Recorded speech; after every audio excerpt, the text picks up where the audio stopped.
Brazil যুব দলের পরবর্তী ম্যাচের সময়সূচি যুব কোপা আমেরিকা, যেখানে ব্রাজিলের পরবর্তী ম্যাচের প্রতিপক্ষ আর্জেন্টিনা যুব দল।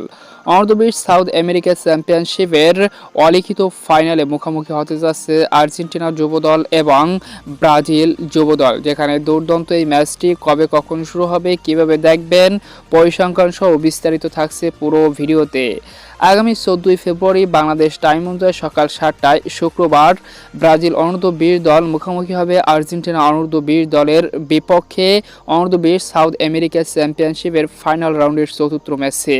আর এই ম্যাচটি উভয়ের জন্যই খুবই গুরুত্বপূর্ণ, কারণ এই ম্যাচে যে দলই জয়লাভ করবে সে দলই এই চ্যাম্পিয়নশিপের শিরোপাটা নিজেদের করে নেবে। কারণ বর্তমানে পয়েন্ট টেবিলে এখন 1 নম্বরে রয়েছে ব্রাজিল যুব দল 3 ম্যাচ খেলে 9 পয়েন্ট নিয়ে, আর 2 নম্বরে রয়েছে আর্জেন্টিনা যুব দল 3 ম্যাচ খেলে 9 পয়েন্ট নিয়ে। গোল রেটে এগিয়ে থাকার কারণে 1 নম্বর পজিশনে এখন ব্রাজিল। তবে এই ম্যাচটি উভয়ের জন্য খুবই ভাইটাল, যে দলই জয়লাভ করবে সে দলই কিন্তু শিরোপাটা নিজেদের করে নেবে।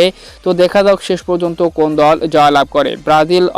ব্রাজিলকে সতর্ক থাকতে হবে, কারণ এই টুর্নামেন্টেরই গ্রুপ স্টেজে কিন্তু আর্জেন্টিনার সাথে বিধ্বস্ত হয়েছিল টিম ব্রাজিল যুব দল। তাই সেই প্রতিশোধটা এই ফাইনাল রাউন্ডের গুরুত্বপূর্ণ হাই ভোল্টেজ ম্যাচে নিতে চাবে টিম ব্রাজিল। তো অসাধারণ এই ম্যাচটি উপভোগ করবেন স্ক্রিনে দেখায় ওইগুলোর মাধ্যমে। তো সম্মানিত দর্শক বন্ধুরা, আপনার মতে এই ম্যাচে কোন দল জয়লাভ করবে, ব্রাজিল নাকি আর্জেন্টিনা? অবশ্যই কমেন্টে আপনার মতামত জানিয়ে দিন।